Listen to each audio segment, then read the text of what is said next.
Welcome, everyone. How to engage your Instagram audience to build your online brand. This is part of a digital marketing mini series offered through the City of Mississauga's Mississauga Business Enterprise Center. I'm Laura Dunkley. I am the digital marketing consultant here, and I will be the moderator for today's session. And we welcome Emily Watson, our speaker. A little bit about our host, MBEC, Mississauga Business Enterprise Center. We're part of the Economic Development Office here at the City of Mississauga, and we are focused on supporting you, the small business owner, to start and grow your business. We have consultants like myself, small business consultant, as well as a whole team to support you. We have online resources, we have programs, we have entrepreneurship programs, and we have even one-on-one consultations. So check us out, mississauga.ca/MBEC. When you get to that page, it'll actually take you over to our microsite where all the information is for you.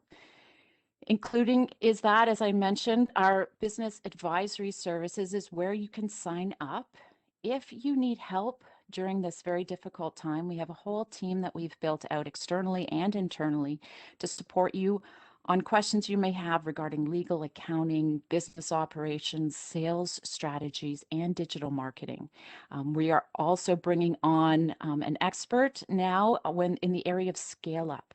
So if you are ready to expand and you have questions regarding that too, we can support you. I will drop links into the chat afterwards, so you will have direct links to all that I'm offering today.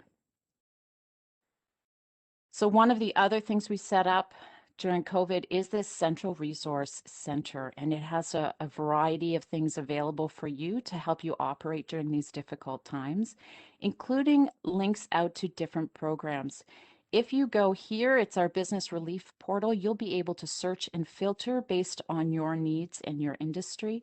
And our research team is always updating these. So even if you check this out a year ago, please have a look and see if there's anything there that can help you. And if you don't find what you need, please reach out to us. We have contact information on the website. And some of the things, as I mentioned, we have events, webinars such as this, and this is where you can find all of our upcoming. We have a legal session coming up next week. We also have some experts showing up to help us with small business continuity. It is an important time to reflect on what we're doing now, learn how to do it, and prepare for disruptions coming forward. Quite often people think this is just for large organizations, but our speaker is going to provide information how you, a small business owner, medium-sized business owner, can actually do a simple plan for yourself. So don't miss out on that. We also have, I'm doing a website 101 for just getting started and a guide to business blogging. So they're all free. We do hope that you will join us. All of these ones will also be recorded. And so if you do miss it, this is the link where you can see all of our recordings. We have conferences that we've done in the past. We just recently did a series on mental health, and we have a whole bunch of digital marketing ones. I will drop a link that goes right to one of our how to create a digital marketing plan with a whole bunch of links all to our digital marketing ones. So it will be central, and we will add today's to that as well. And if you haven't followed us on Instagram, we really do hope you check us out. We're at Mississauga EDO. This is a new channel for us, so we encourage you to follow us, mention us, and Emily will give you tips today on how to do that for yourself and how to engage with other organizations such as us. We're also on Facebook, LinkedIn, and Twitter. So if you go to the futuresunlimited.ca, which is our microsite, go right to the bottom. That's where all of our links are. We have YouTube as well as where you can sign up to our newsletter, and that goes out currently once a week, and then we have special campaigns that go out as well. So if you're interested, we hope you'll join us there. And without further delay, I'd like to welcome Emily Watson again as our guest speaker. She is going to focus on Instagram and comes with us today with a wealth of knowledge. Since Instagram is so visual, her experience and learning has come in the area of graphic design, and that is her dominant her background, but she's also spent years managing social media marketing for small business owners, especially in the area of sustainability and health. And she's helped them build brand awareness and develop their online strategies. If you want to connect with Emily, that is her website, and she has all her links there. So, Emily, welcome. Thank you. It was a great introduction. Yeah, you're quite welcome. Okay, perfect. All right, so let's get started. Today we are going to be talking about Instagram engagement. Now, there's a lot surrounding Instagram engagement, and I am going to try and stay very specific to the growth of your engagement on this platform. But if there are any other questions at the end, please feel free to ask. So today we are going to be talking about what is Instagram engagement, why it's important, how to measure your engagement, how to generate more of it, and then in the end, we're going to talk about your engagement routine. So what is Instagram engagement? Instagram engagement is the interaction your audience has with your content and how they experience your published work. It is also how you connect with the online community. Engagement can be measured by a range of metrics. So now this ranges from likes, comments, shares, followers, anything that tells you that your audience is there and that they're showing up and participating with you. So this is a list of most of the Instagram engagement interactions, and I'll dive in a little bit more specific on what each one is. So your likes, this is the easiest form of engagement that your audience can have with your content. So this is just by simply them double tapping on your image or them clicking the little heart right underneath. Your comments. So your comments are what people have commented underneath your post, and then the total number is how many comments left, including the ones that you have left as well. Your shares. So how many people have shared that specific post to their stories or through direct messages to their friends. Saves, so how many people have saved that post to a collection. This is really handy to know if your content is being saved for later and somebody really takes that extra step in showing their interest.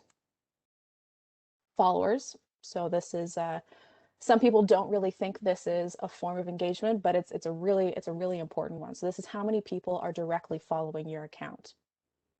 Hashtags, so branded or most used hashtags. This is helpful to track your user-generated content. Your bio link, so this is how you track how many people are leaving the app and wanting to find out more information about you. Mentions, so when you have been tagged in an image, post, comment, or a story. And direct messages, so personal messages you have been sent from others. And then story views as well, so only you can see this part, but when you do post a story, as it goes on, you can see how many people are viewing your story. And then to add on to that, you can track your story navigation. So I will go into more detail later on, but this is how you can see people are reacting to your stories. And views.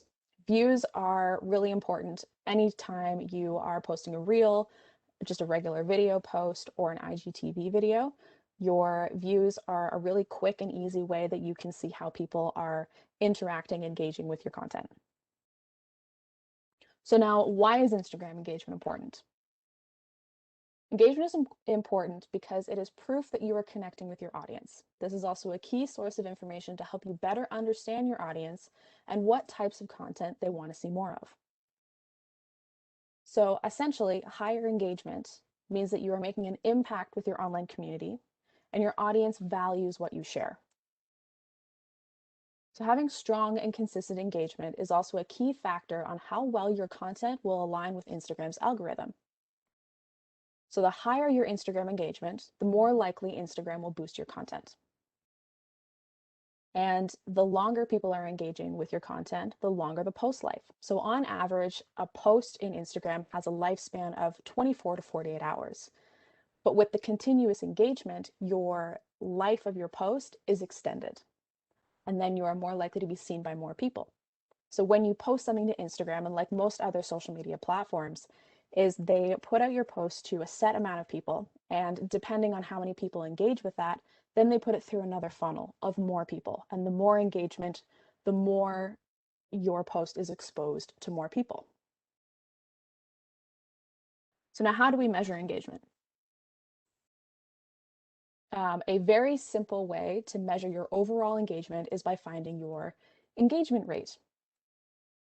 So your engagement rate is the total number of engaging actions. So your likes, saves, comments, and shares.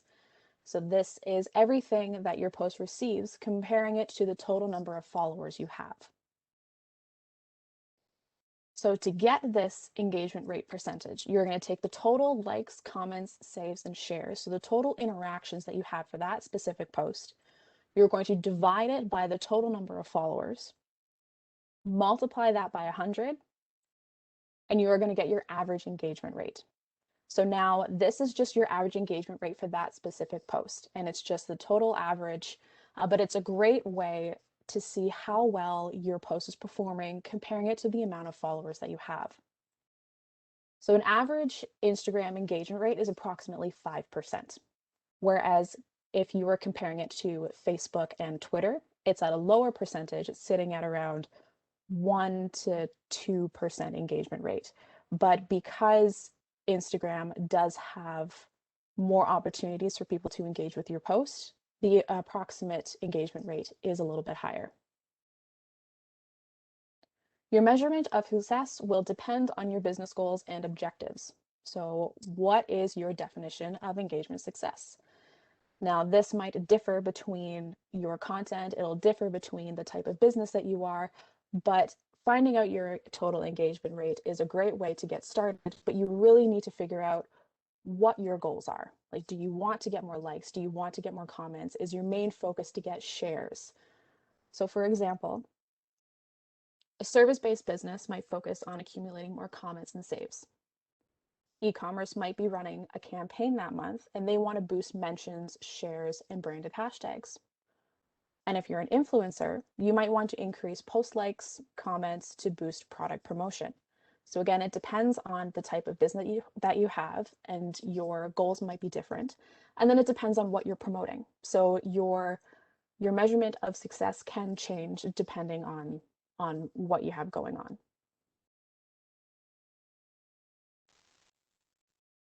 All right, so now how are you going to track your analytics? There are two ways that you can track all of that within the app. So you can use your professional dashboard or your insights panel. Now your professional dashboard will show you a quick overview of your growth. This is a great view to see spikes in your profile reach, and then just a kind of quick summary of what's been going on. To get into more details, you can go into your insights panel, which will show you your audience, your impressions, reach, follower growth, where they are geographically. This will let you know exactly who your audience is.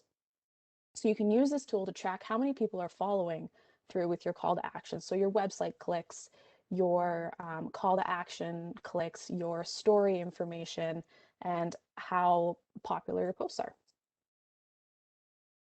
There are also a few other apps that you can use that will help you better track your insights and your analytics. So Business Suite is a great free tool. If your Instagram is linked with your Facebook page and has been converted to a business page, Business Suite will give you more in-depth insights, and it will also compare your Instagram and your Facebook at the same time. Programs like Hootsuite, Later, and Plan That are paid programs, and they're also very helpful scheduling tools as well for your social media content. And they do give you more of a breakdown when you are learning about your audience and your insights. So Emily, can I just Yes. jump in? Mhm. Back that 2 slides back, one more back. You have where it says no, one more. No, go forward, where it says your audience and it says see all. If you do see all, you get pretty granular in the type of audience, right? Because we did have a question from the audience about that. It's like you can see the demographic in their location. Is there anything else you see that in more details? Yeah, you can see exactly when your audience is most active. So this will help you decide when to post during the day, what days of the week people are more active. Yeah, so geographically, and then you can also see your posts in view of popularity, see what people are doing, how many people have viewed it, and then how many people have reached and how many impressions it got. So impressions essentially means that how many people it has been distributed to. Reach is when people are actually taking a second to take a look. So it's more unique interaction. Okay, so even if you're just starting out, it's nice to have research from people that have looked into this as far as industry reach and the type of people. But really, it's once you get started, these are the kind of analytics you want to look at because it's your specific audience, right? Yes, and it will Okay. take time for you to learn. So at the very beginning, your insights are probably going to be all over the place because you Okay. don't quite know your audience and your audience doesn't quite know you because you've just gotten started. Um, in my experience, it takes about 3 to 6 months of you being consistent with your posting and the type of content for you to really get those key insights on what your audience really wants from you. Okay. Great. Thank you. You're welcome. Okay. So now this is the fun part. So how are you going to generate more engagement? First, you need to understand your content pillars. So your content pillars are topics and subjects of interest around your business. These pillars are going to help you stay on track when planning and creating your content. I always recommend that it's nice to have about 4 to 5 different pillars. Now, this will help you stay on track and not go too crazy with the amount of information that you're giving your audience.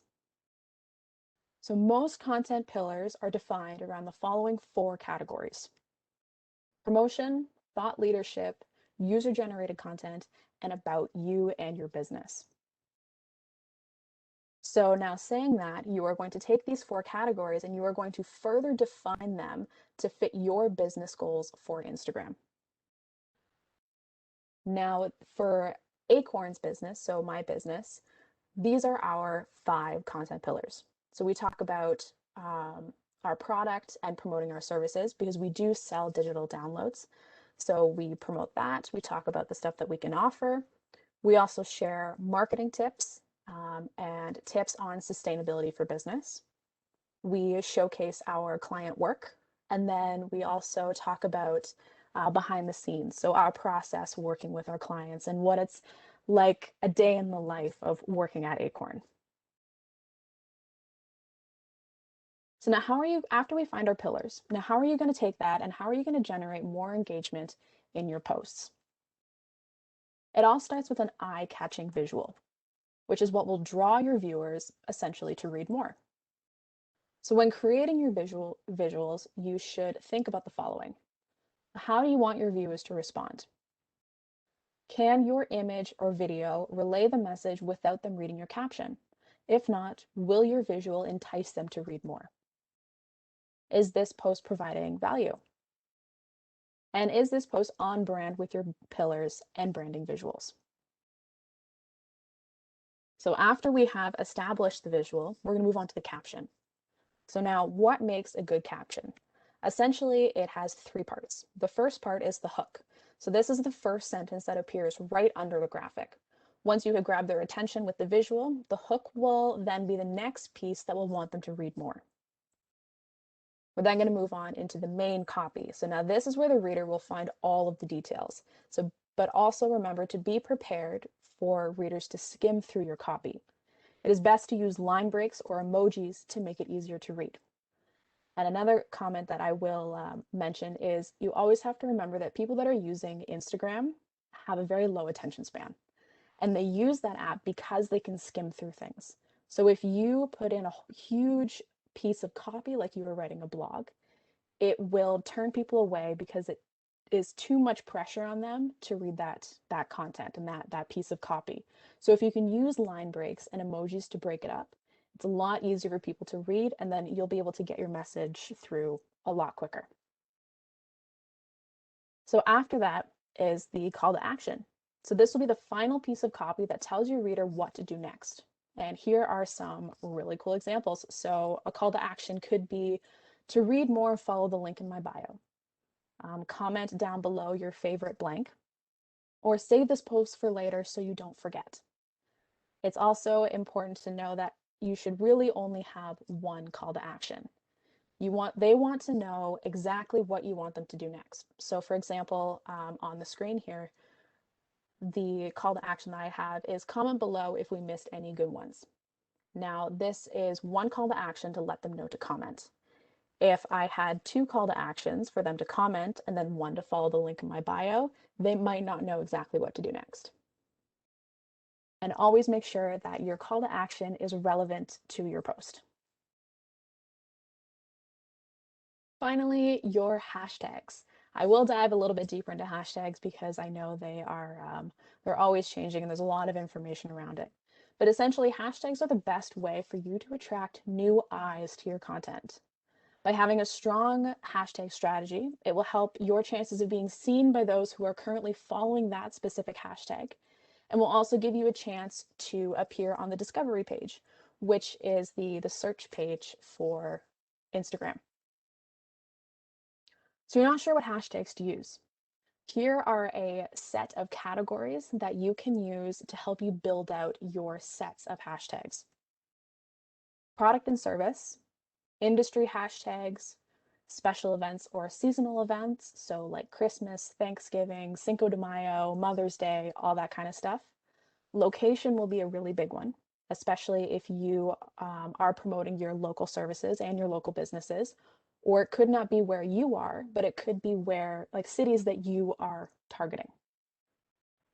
Daily hashtags are a really good one, like Sunday Fun Day. Acronyms like OOTD, which is Outfit of the Day. Branded hashtags like Just Do It. We know that's Nike.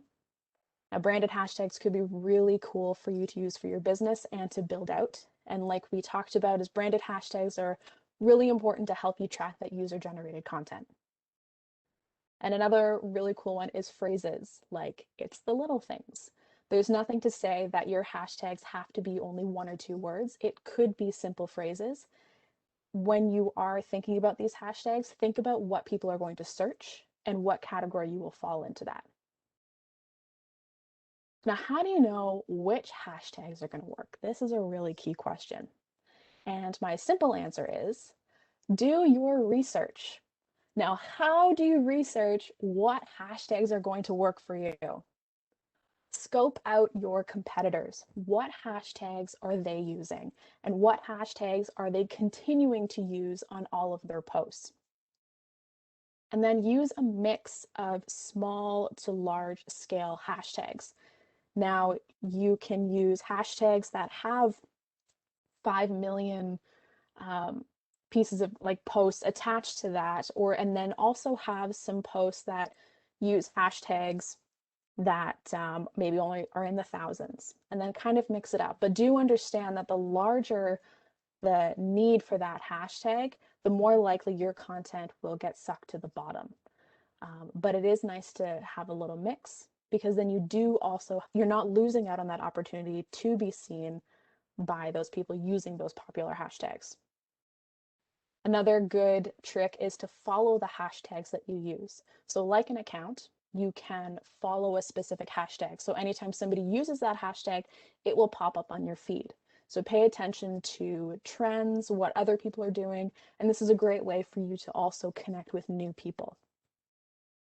And always, always make sure that your hashtags are relevant to your post. There is nothing wrong with you having sets of hashtags, but just always make sure that there are hashtags included in whatever you are putting in your caption that are relevant to that post. You can use up to 30 hashtags on a regular post. Now, whether you put that in the actual caption or you put it in your comments, I know I do get that question a lot, it really doesn't matter. Instagram just wants you to use them, no matter where you put it.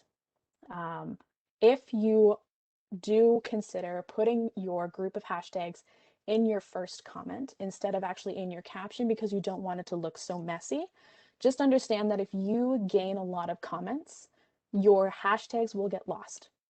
And if you have specific branded hashtags, then you would want them to be seen, right? So hashtags are interactive. So people can click it and they can see more content that has been tagged with that hashtag. So if you don't want it to look super messy, my best advice is take your branded hashtags. So whether you have like 4 or 5 of them, stick those in the caption. And then the rest of them that you don't really care if people see, stick that in the comment. If it is split up like that, it really doesn't matter. Your post will still be attached to that hashtag. So Emily, on Yes, hashtags, it's always a big one. So I just want to make sure if anyone has questions that we can ask absolutely. this right now. Is there an ideal number? Like if it's 30, should you always max out to 30? It is completely up to you. Just understand that if you are only using 5 hashtags, that's only 5 hashtags that you're attached to and only 5 chances that you'll be seen by a new audience. If you do use all 30, again, just make sure that it's relevant to the post and understand that they are interactive and it could look clunky if you don't use it properly. So it really all depends. At the very beginning, if you are just starting out, I would recommend using all 30.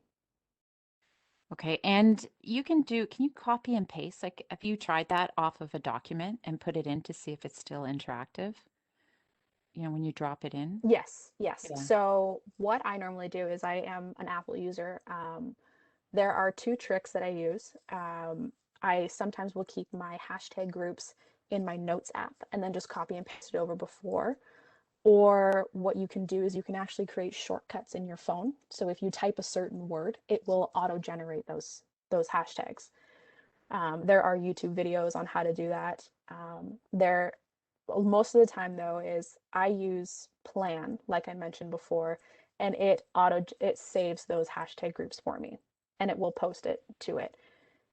Now it will stay interactive if you copy and paste it, but the second that you add a 31st hashtag, it will no longer be active. The text will be black, just like your regular text on a post. So it will, I mean, you can add 31 posts, but just know that the last one will not work. Got it. And so it is not hashtag related, but it's caption related. Is there Mhm. a length of caption that is too long, too short? And the reason is somebody mentioned that there's food posts out there where they'll do the caption and then they'll actually put the recipe into the comment, but it gets lost, as you'd mentioned, just like hashtags. So why would they Yes. do it? So that's when you really have to pay attention to your audience. If you are finding that the posts that do have that really long caption are not getting the love like the other ones, then you start to understand that it could be the caption is too long. If you do want to put a really long caption, because there are some people that use Instagram as a blog, and we call them microbloggers. So they post really short blogs, but you have to remember that like if your audience wants that, then that's great. If you are experimenting, try and use those line breaks. Make it super easy for them to read if you really want to have that long caption. Um, or another really good option too is if there's a blog that you want to share and you have it linked on your website, maybe just give them the first little bit or summarize that blog in the caption, and then your call to action would be for them to follow the link in your bio. But again, it's all about learning your audience. You might learn that they really love the long captions and they will spend time reading the recipes. Or if they don't read the recipes, you could find that they're sharing that post for later into one of their collections. So it's almost like bookmarking your recipe. Right. Great. Thank you. Okay. Any other questions on hashtags at the moment?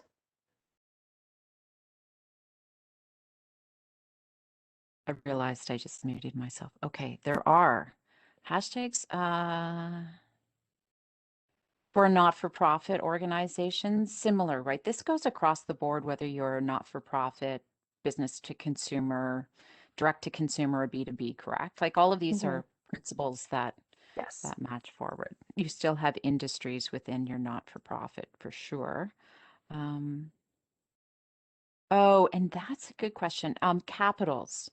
Do you, where you seem to have on these where it's all small letters, but they're also saying that to maybe use the beginning of each word for better reading as a capital. And she mentioned world, a better place, so capital W. What's your view on that? So whether you use a capital or not, it does not change the hashtag itself. If you wanted to use capitals, that would be great to help you build. So just like I have in this one here, so just do it, or it's the little things. If you really want people to be able to read the hashtag better, I would recommend using capitals. Whereas I just have mine all lowercase on the side here because I find it more aesthetically pleasing. And it's I know that's a weird thing, but I find it more aesthetically pleasing, and it's easier for me to type out, especially when I'm on mobile. That's true. And you are the designer, so I take your expertise in that area too. And I agree. We have experimented going back and forth between the capitals, and it just looks cleaner. And Mhm. I don't personally have trouble reading the small. I can figure out what the words are, but that's the discussion, and it's very subjective. I don't think there's a clear right or wrong No, and it really answer. doesn't matter as much if you use capital, like if it will change the hashtag at all. It won't. Um, but if it's a hashtag that you really want people to notice and easy to read, I would recommend writing it in capitals. Like for example, for the acronym, I always personally like acronyms in capitals, but it all goes back to your audience. If you find people are interacting with your hashtags because you have capitals or not, it is all just try it out, see what happens.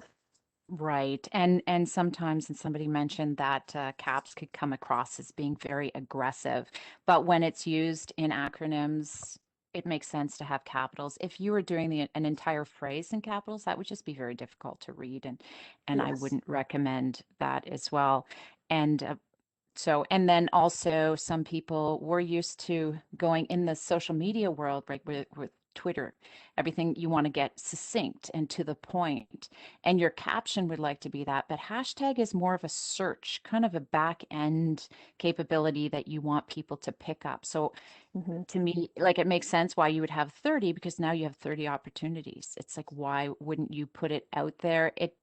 I guess my question to you is that makes sense all around, right? Like we're not spamming anyone or we're not looking like we're excessive. We're just um, leveraging the opportunities for each post to get Yes. into these relevant ones. Okay. Yeah, and then if you are worried about it looking super messy, just have your few key hashtags in your actual caption and then stick the rest in the first comment when you post.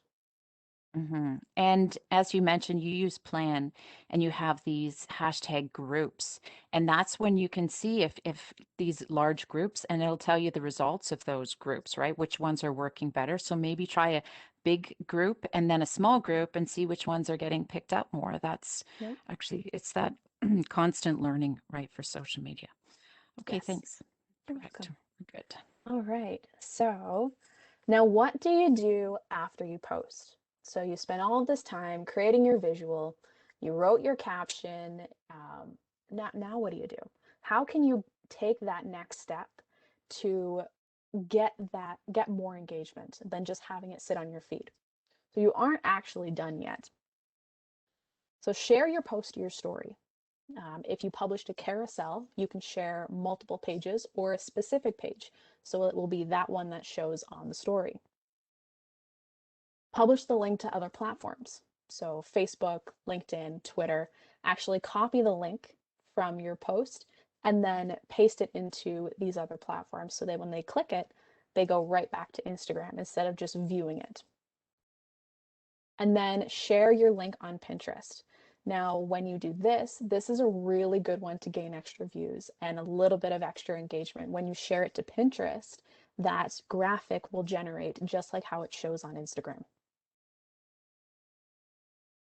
Now here are a handful of posts that can help you boost engagement. So shareable content. So tips, tricks, resources, things to look at later. Inspirational quotes are always a really good one, especially for people who like to share things to their story. Carousels. So carousels are 3 times more engaging than regular posts. And the reason that is because they're spending more time on that post scrolling through all of your pages. It's also a really key strategy to use, because if somebody only makes it through the first 2 slides and then keeps scrolling, when they refresh their feed, your post will pop up again on the page that they left at, so they can keep scrolling. It's almost like a little reminder that you haven't finished looking at this post. You can use up to 10 slides in a carousel. Now videos are 38% more engaging than images and graphics. And again, it goes back to 2 things. One, the attention span of the people that are using this app. They are drawn to moving things. It's like, ooh, shiny or squirrel kind of deal.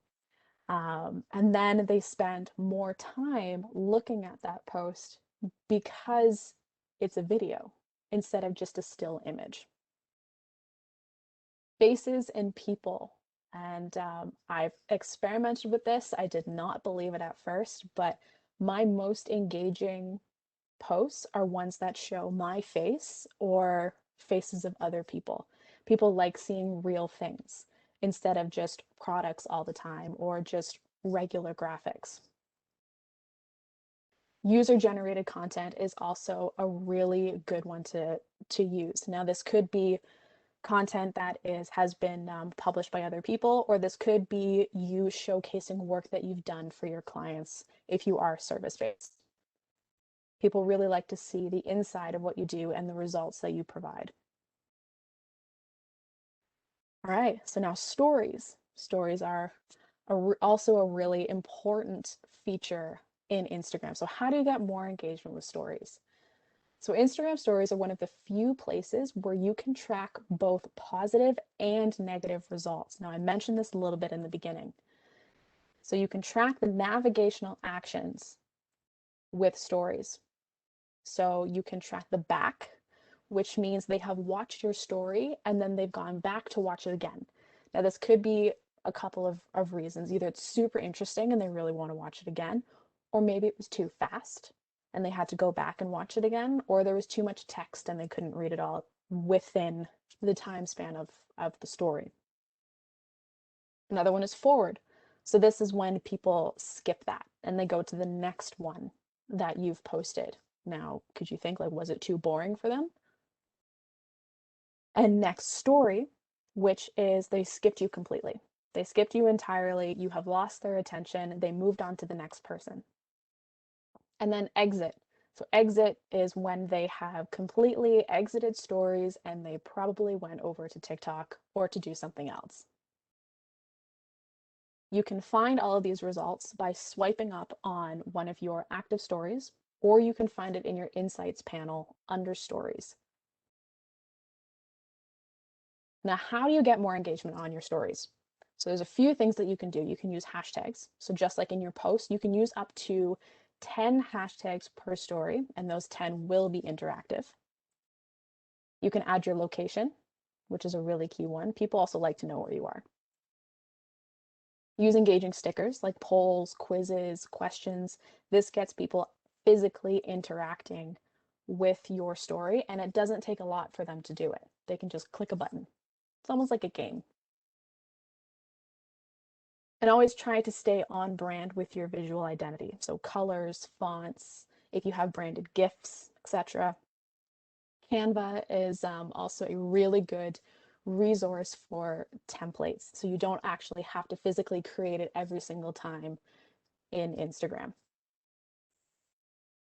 Use videos. So again, just like your posts, videos do so much better than just a regular still graphic. Optimize for the vertical platform. So now this is if you are sharing like an image or a graphic or a video, make sure that it uses the entire screen. You have it available to you, so why not use it? It also just looks a lot cleaner when it uses the entire screen. Design for sound on and off. So I know Laura mentioned the closed captions.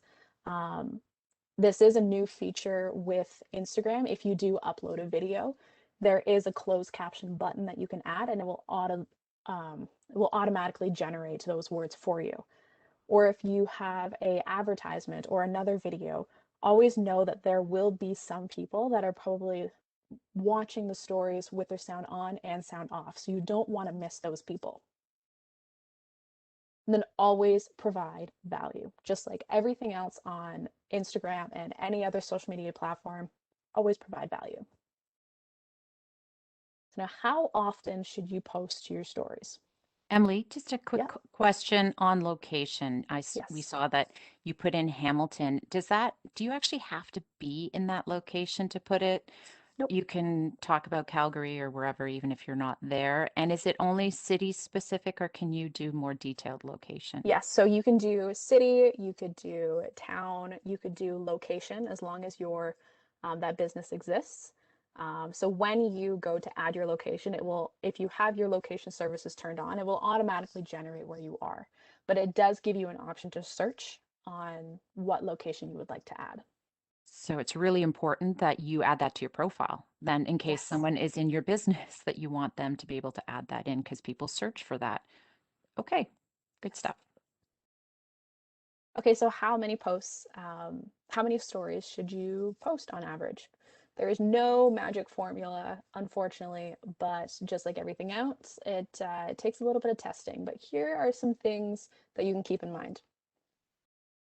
So watch your story analytics. So this is when you can take note of when your audience might be losing interest, when they might get really excited about what you post, what they're interacting with.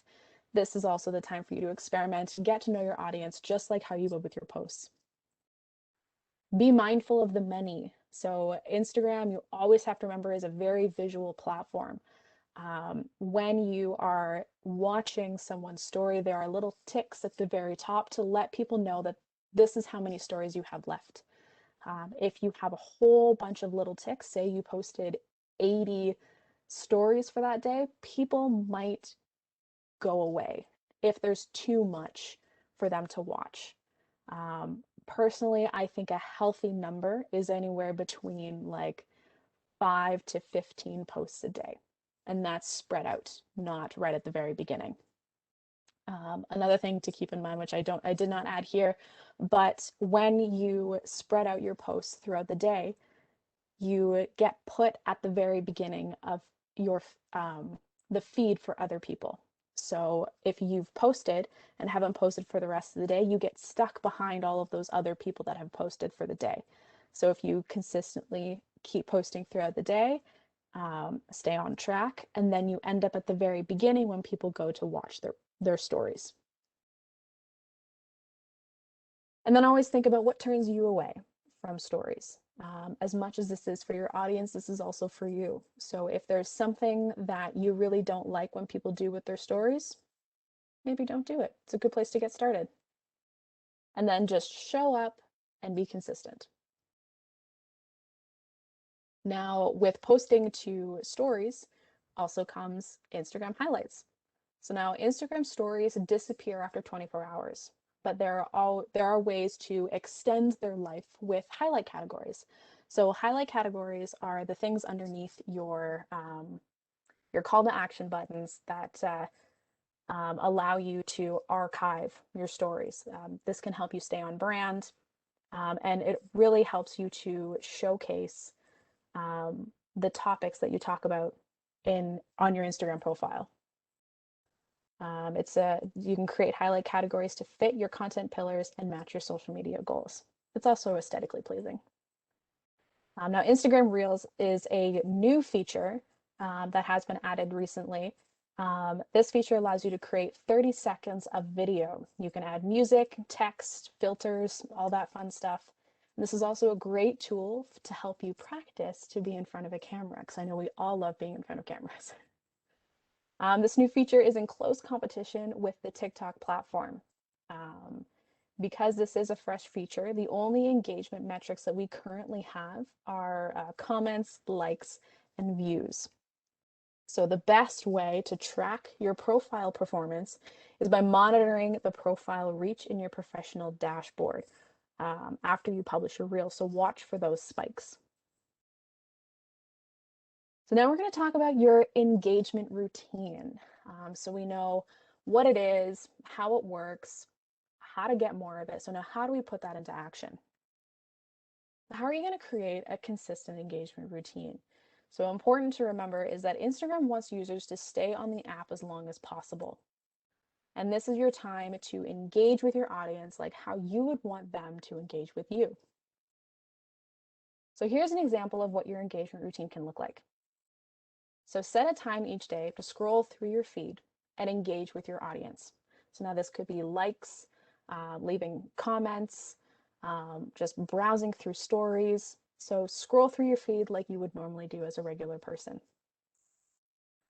Post engaging comments on other people's posts. So now when I say engaging comments, I mean, really read the post, pay attention to their call to action, and leave an engaging comment. So don't just leave a couple thumbs up emojis, actually say something. And it is always better to keep the conversation going. So if you can ask a question, then that continues that thread.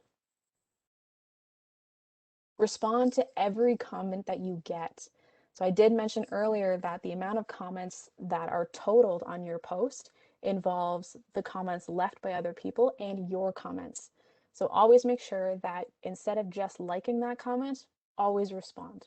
And that boosts up your engagement for that post. Check in on your top industry hashtags and engage with top posts. So it's always about, figuring out what's going on. And that's, again, paying attention to your competition, see what's going on. Leave engaging comments on those really popular posts that are involved with that specific hashtag. Interact with stories. So just like with posts, you're going to participate in polls, quizzes, questions. It's also fun for you too. Send private direct messages. Words of encouragement always work best, even if it's just saying hello to some new followers. Do not post and ghost. So after you post, stay on the app for a little bit. Make sure you're there to answer every single comment. Here are a few more fun tips. Keep things interesting. This is when your content pillars come into play. Experiment with different types of content to better get to know your audience. Post consistently and show up. And another really important thing to know is always use Instagram's new features. So now this is a really important thing to keep in mind because when Instagram puts out new features, they only give it to a select few at the very beginning before they give it to everybody else. So what Instagram will do is they'll see who's been using the past new features, and then they will allow those people to test out the new ones before it's distributed to everybody else. So by using new features, you get put on Instagram's hot list for when new things come out. So now we're reaching the end.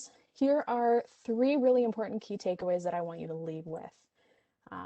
Essentially, just pay attention to your analytics. It's going to take you time to get to know your audience, but you'll get there. Just pay attention. Experiment with different types of content to better get to know your audience. So mix it up a little bit, see what they like, what they don't like, what they are interacting with.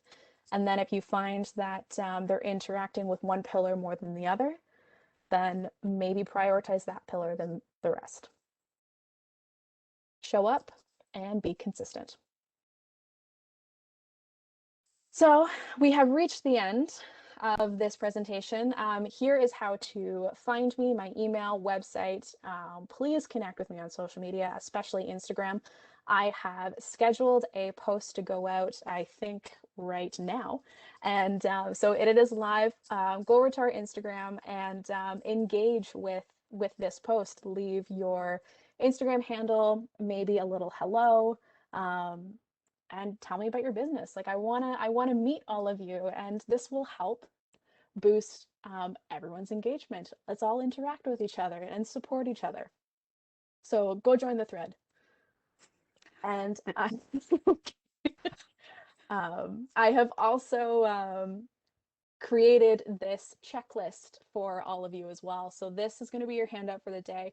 This is an Instagram engagement checklist. So it's your daily and your weekly checklist on what you can do, and then a before and after you post checklist.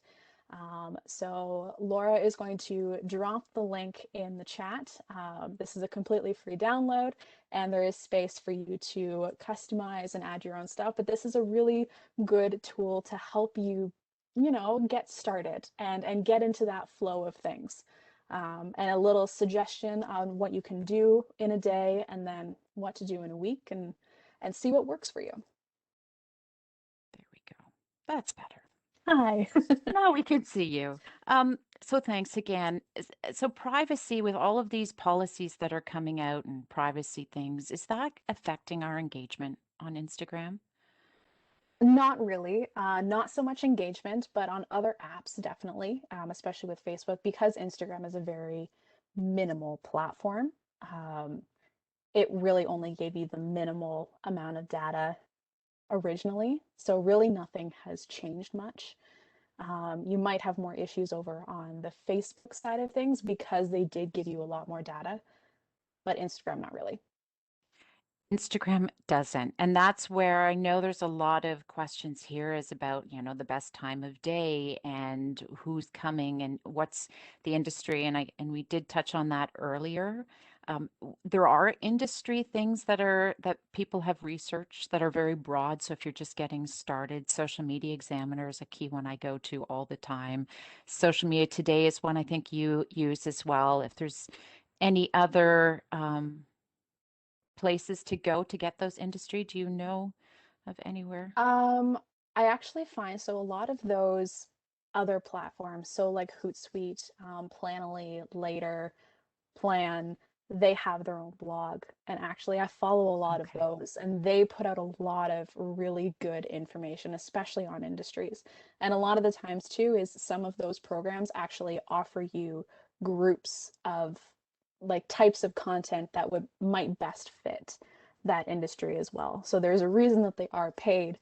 Um, but again, it's all about the research and just trying it out and seeing if it works. It all comes with time. You're never going to know the right or wrong answer at the very beginning.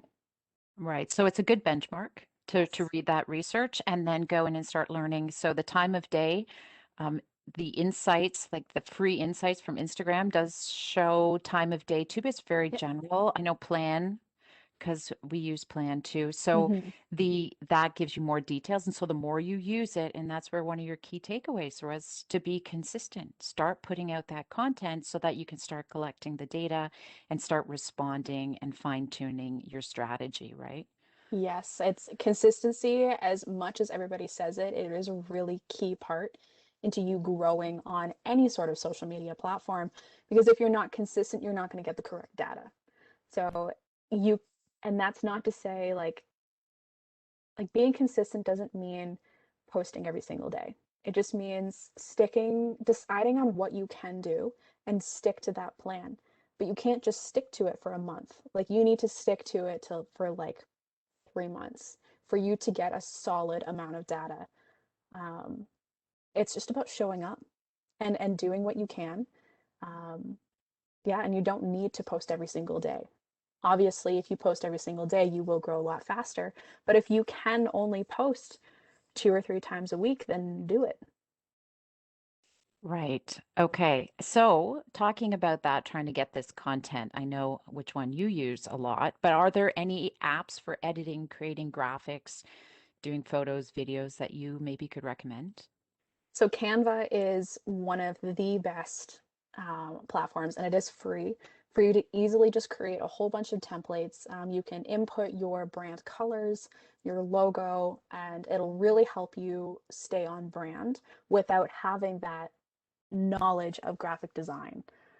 It's a super easy tool. It is mobile friendly as well. So if you needed to quickly make something on the spot, in regards to photos, Lightroom is a free mobile app, and it's really great to create presets and customized filters to make sure that all of your photos look the same. And those are honestly the probably, there are other ones out there, but a lot of them do have limitations. Those are probably the best two that I could recommend.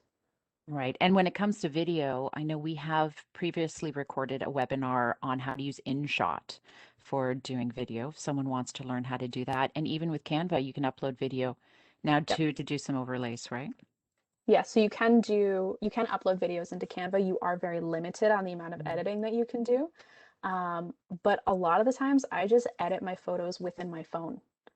You can trim, you can cut, you can adjust the volume most of the time, or Adobe Rush is a really good one. I do not believe it's free though, but there are a few apps out there, and it's just finding out what you like.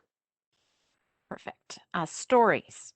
Mhm. Should they be spread out? Can you post 5 stories at a time? Do you spread them out within your 24? Is there a max you should do? Again, there's no right or wrong answer on what to do. It all depends on focusing on what your audience really likes. If you find that they do like when you post all of your stories in the morning and they aren't leaving, then great. If you find that they're leaving, if you post 20 in the morning, if you find they're leaving after like the fourth or fifth, then maybe tone it down a little bit. Um, if you wanted to post a whole bunch at once, I have done this before where I've posted like 10 stories at the same time, but it's because it was a series. So, for example, on Earth Day, I posted a few stories all at once because it was 10 things that you could do today for Earth Day, and that was the title. And then they would click and go to the next, see two things you can do on Earth Day. They would go to the next, see the next two. So I created almost like a mini series. But it's totally up to you. I have found that what best works is right in the morning. If you are service-based and you are the face of your brand, show up in your stories. Like show your face, do something that's real and raw. People really appreciate that, especially first thing in the morning. And I know that's hard, especially if we're not used to kind of being out there. It's like, well, I don't think this is interesting. But unless you put it out there to see if it's interesting to your audience, you're not going to know. So start within your comfort level, expand it, talk to people, and just start. And that's where stories is really nice because they only have a short shelf life, whereas in your grid is longer, right? Like start in stories. Yep, stories Yeah. are a really great place to practice. And I mean, if you don't like it, just delete it. Like it's not going to be there forever. And then if you really like it and you really want to extend the shelf life, stick it in a highlight, and then people can look at it whenever they want. Yes, if it's working really well, those highlights are nice. I don't remember if you mentioned in this one or it was the Social Media 201, the other webinar where you were at, where we used highlights, almost like your pillars, right? So Yes, people know the topics you're going to be talking about. That's exactly. a And great. it's a huge visual aspect on your profile. And before they go down into your post, they can quickly see the type of content that you are talking about. Highlights are also a really great way to share like reviews or frequently asked questions if you don't want to have them in an actual post and you posted them in your story, but you don't want them to die off. Have a category for those. Mhm. So I know we spent a little time on Reels, but when Mhm. should you use Reels? Does that help with engagement? Reels versus Reels, stories? yeah, so because Reels is super new, Instagram definitely published Reels as a new feature a little prematurely because of the competition with TikTok. So Reels, you're very limited on the amount of engagement metrics that you can get. So like I mentioned, you can only really see the likes and the comments and the views. You can't really see how many people it's reached at this point. Um, but like I said, just when you post a Reels, just pay attention to your account reach and how your specific profile has reached other people. Honestly, those metrics are really all you need at this point. See how many people have viewed it, and how many people have like scrolled to see it. But there's really no right or wrong on like when to do it. Honestly, consistency is gonna be the big one. Um, If you're consistent on posting and you're using Instagram's features, they're going to push out your stuff more than the next person who might have just published their first. Okay. Okay, I think I got that. There is somebody asked about USG, but I'm not sure if the acronym is right. Do you know what acronym? Uh, yeah, so it's UGS, so user generated content. UGC. Okay. So user generated content. Sorry, yes, user generated content. And that's when other people post something and you are able to share that post to your story, right? Yes. And one thing to always remember, unless they tell you that it's okay to post it, um, definitely watch that ownership of that content because you have to ask them permission or they say openly that it's okay to share. And you definitely want to tag them and give them credit for that post. So just be careful with user generated content Yes. from the legal standpoint. Yes, but a Yeah. lot of the times you have to also think is when your customers or anybody else is posting on social media, they want to be seen. So if they tag you in something, tag you in a post, and you share it to their story and tag them, they're more likely going to do it again because now you have opened up their reach and shared their content. They probably gained a few followers. Other brands are probably